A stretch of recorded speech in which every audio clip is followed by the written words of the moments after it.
Alright, so what is up mga kamanok? Good morning. So dito tayo ngayon sa ating breeder house. Nag-arrange ng or nagsiset up ng ating brooders for the incoming set of breeders natin. Hopefully this third week or last week of April. So habang naghihintay, siyempre kailangan nating maging ready din para sa ating incoming na incoming natin na breeders. So maglilinis ulit tayo. This brooder cage was already disinfected prior namin dito nilipat sa kabila dahil I was expecting na darating sila bago kami makalipat ng mga equipments dito at bago namin matapos yung area. Actually hindi pa rin to fully 100% kasi magsiset up pa tayo ng mga linya ng kuryente dito para sa ating brooders. So tara, samahan nyo muna ako habang pinaglilinis, nagsiset at gaayos ng ating brooder cage. So let's go.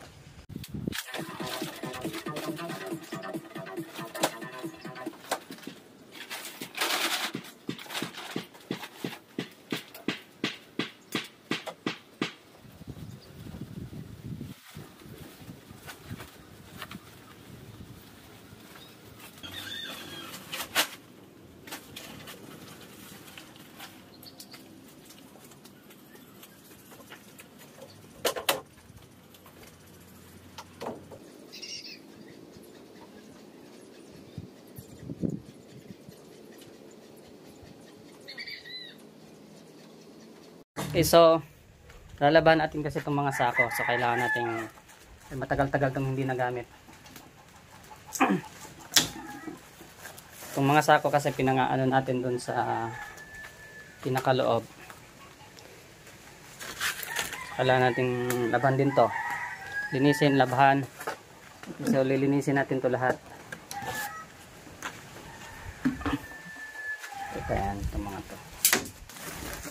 Medyo matagal-tagal tayong hindi nagkaroon ng production. Ang last natin was around July or August last year. Dahil nag-molting yung ating mga breeders, so hindi naging maganda yung kanilang fertility, so they have to be rested. And then unfortunately, ang bagal ng molting nila, it's forced me to stop production. So hanggang ngayon wala tayong production, but we will be back soon, like really soon, para sa ating bagong breed lines, which is D109 and D853. So D109 is the dominant black and the D853 is dominant red, which is the Rhode Island red hybrids. Well, to make it short, Rhode Island din siya, but they are production type. So we will be having those. So tentatively we will be receiving maybe 70% or 60% of dominant black and 40% of our blacks will be dominant red, but majority will be D109. One reason bakit ayoko ng D853 is kasi hindi ako sanay sa feather sexing. So syempre dahil baguhan lang din tayo, bago tayo sa linya natin, kailangan muna nating aralin din kung paano yung feather sexing. So this batch will teach us how, and hopefully pag nag-release tayo ng day old, mas mataas yung percentage natin ng female to male ratio, or mas mataas yung percentage natin na kumbaga tama yung naibibigay natin sa ating mga clients. So, mahirap din na magbigay tayo ng claim natin na puro babae yon, tapos di ba masisi pa tayo na 80% lalaki tapos 20% babae yung naibigay niya sa akin. So, di ba? Mahirap din 'yon. So, I'd rather tell them to buy it straight run for a cheaper price compared sa give it to them claiming na babae tapos yan pala di ba? Mahirap din.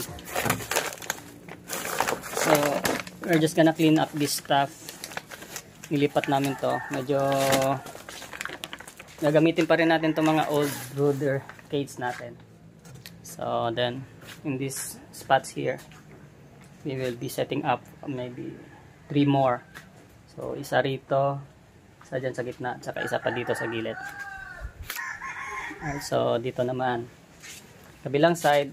So, dito mga, yung ating, this will be our hatchery. So, set up pa namin ulit to, since hindi matagal-tagal pa naman yung production natin. Just nahin muna natin i-set up tong area for the brooder. Kasi may darating na tayong tag dito, parent stocks.